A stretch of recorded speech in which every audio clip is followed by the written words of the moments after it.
Welcome to மீனாவின் கைமணம். இன்றைக்கி lunch menu ஒரு tumbler அரிசி, சாப்பாட்டு அரிசி தான் நல்லா கழுவிட்டு ஒரு 15 சின்ன வெங்காயம், கொஞ்சம் இஞ்சி பூண்டு, கொஞ்சம் ஒரு ஸ்பூன் நெய், கொஞ்சம் ஒரு கைப்பிடி நிறைய ஒரு அரை முடி இருக்கும் தேங்காவை கொஞ்சம் திருவி வச்சுக்கிட்டேன். நான் தேங்காய் போட்டு தான் ஒரு புலாவ் மாதிரி தான் பண்ண போகிறேன். சிம்பிளாக வேறு கறி மசாலா தூள் எதுவுமே கிடையாது. அந்த சின்ன வெங்காயம் 2 பச்சை மிளகாய் உங்களுக்கு காரத்துக்கே இப்போ போட்டுக்கோங்க. நான் இஞ்சி பூண்டும் அரைச்சிட்டு நான் ஒரு 4-5 பூண்டும் அதில் போட்டிருந்தேன். நான் உங்களுக்கு பெரிய வெங்காயம் இருந்தாலும் போட்டுக்கோங்க, இருந்தாலும் சின்ன வெங்காயம் சேர்த்து செய்யும்போது அது ஒரு டேஸ்ட்டாக இருக்கும்.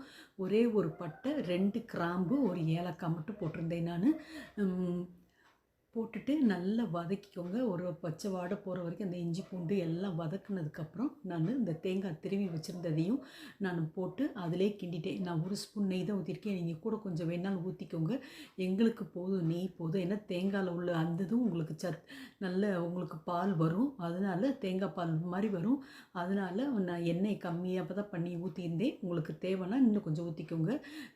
போட்டுட்டு நான் நல்லா வதக்கி விட்டோன்னே தண்ணி கொதிக்க வச்சுருந்து இந்த 1 டம்ளர் அரிசிக்கு நான் ஒரு 2 டம்ளர் தண்ணி ஊற்றி 3 டம்ளர் தண்ணி எடுத்திருந்தேன். நான் நம்ம வீட்டு சாப்பாட்டு அரிசினால உங்களுக்கு பாசுமதி ஏதாவது இருந்தாலும் நீங்கள் 2.5 டம்ளர் ஊற்றினா போதும்.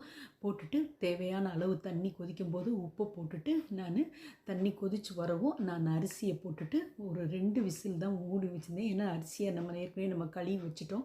அதனால் நான் ஒரு 2 விசில் எடுத்திருந்தேன். நல்ல பொழுன்னு வந்துருந்துச்சு. நான் நெய்யில் ஒரு 5-6 முந்திரி பருப்பையும் லேசாக வறுத்து எடுத்து வச்சுருந்தேன். நம்ம குக்கர் விசில் வரணும், ஒன்று கூட அடி பிடிக்கலை, நல்ல உதிரியாக வந்துருந்துச்சு. ஒரு ஹெல்த்தியாக நம்ம தேங்காய் பால் ஊற்றி பண்ணியிருப்போம், எல்லாம் பண்ணியிருப்போம். இந்த ஒரு தேங்காய் பூ சாதம், அது தனியாக நம்ம கடலைப்பருப்புலாம் தாளிக்கப்போம். எந்த இதுவும் மசாலும் சேராமல், ஆயிலும் ரொம்ப இல்லை. உங்களுக்கு அந்த தேங்காய் பூ, சின்ன வெங்காயம் இல்லை, நல்ல ஒரு புலாவ் மாதிரி இருக்குது. 2 பச்சை மிளகாய், இன்னும் கொஞ்சம் உரப்பு தேவைன்னா ஒரு 3 கூட நீங்கள் போட்டுக்கோங்க. அவ்வளோ டேஸ்ட்டாக இருக்கும். குழந்தைங்களுக்கு ஒரு அவிச்ச முட்டை எதுனாலும் சரி, டிஃபன் ரெசிபிக்கு ஒரு 1 பாட் ரைஸாக டக்குன்னு ஒரு 15 நிமிஷத்தில் செஞ்சிடலாம்.